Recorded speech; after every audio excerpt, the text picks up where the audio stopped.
The life story of Princess Diana, Queen of Hearts. Chapter 1. Aristocratic Origins.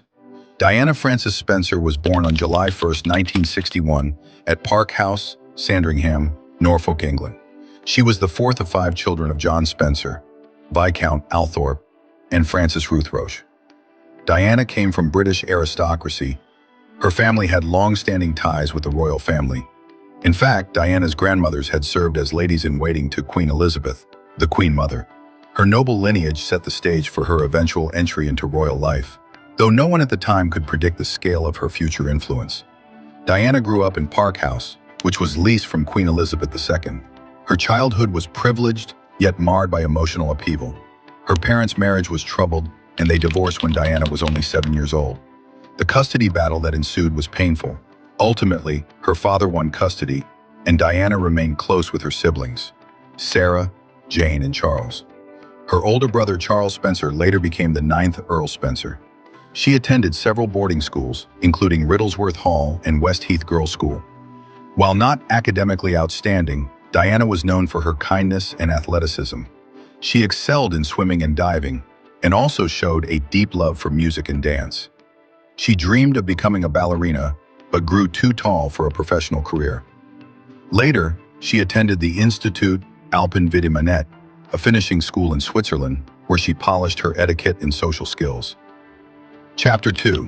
The Path to Royalty.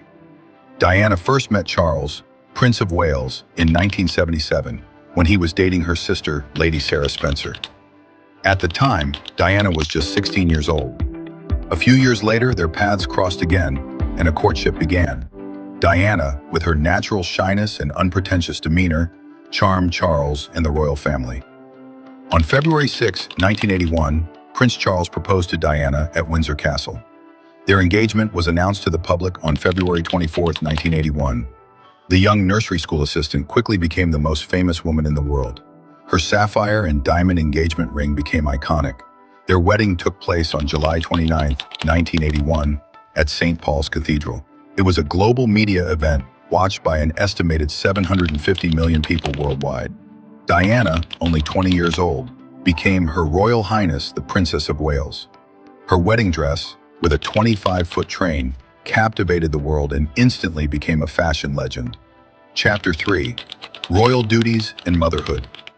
Almost immediately after joining the royal family, Diana began to undertake royal duties. She traveled widely and represented the monarchy with elegance. But the adjustment to royal life was not easy.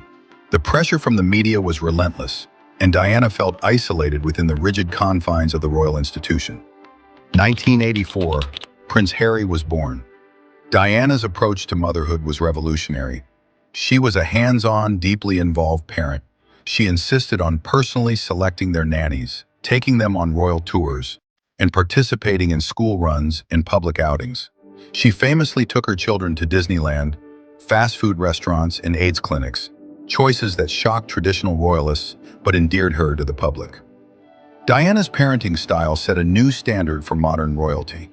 Chapter 4. Humanitarian Legacy. Though she was often scrutinized for her appearance and lifestyle, Diana began using her global platform for humanitarian causes.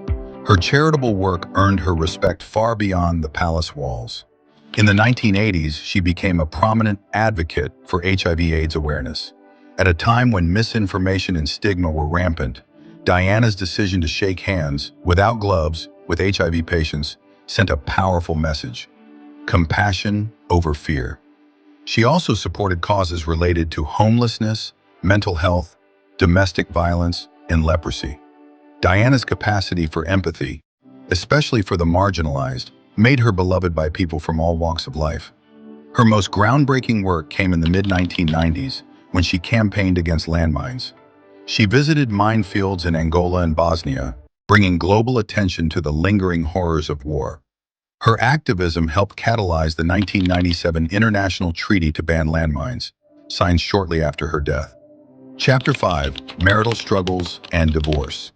Behind the scenes, Diana's marriage to Charles was increasingly strained.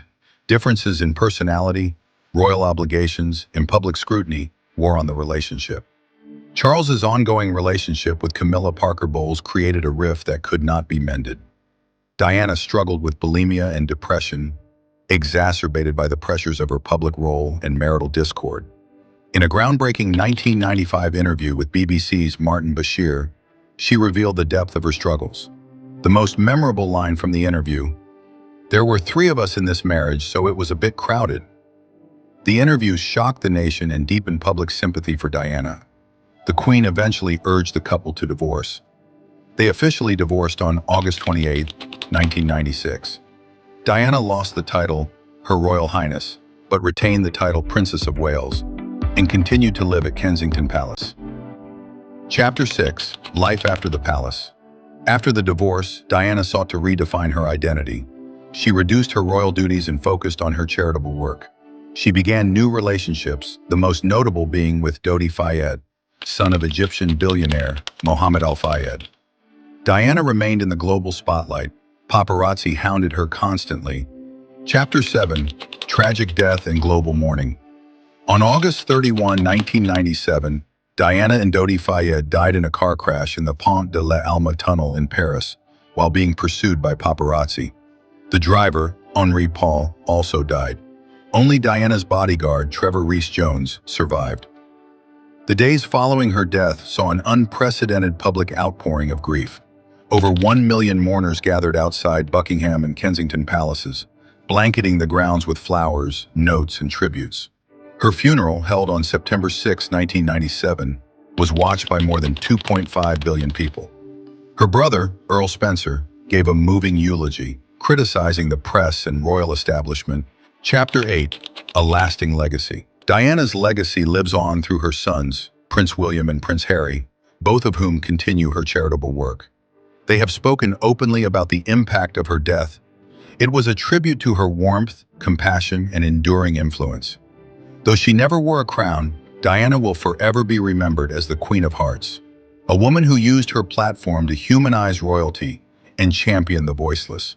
Her life story is one of elegance, vulnerability, courage, and compassion, a legacy that continues to inspire generations around the world.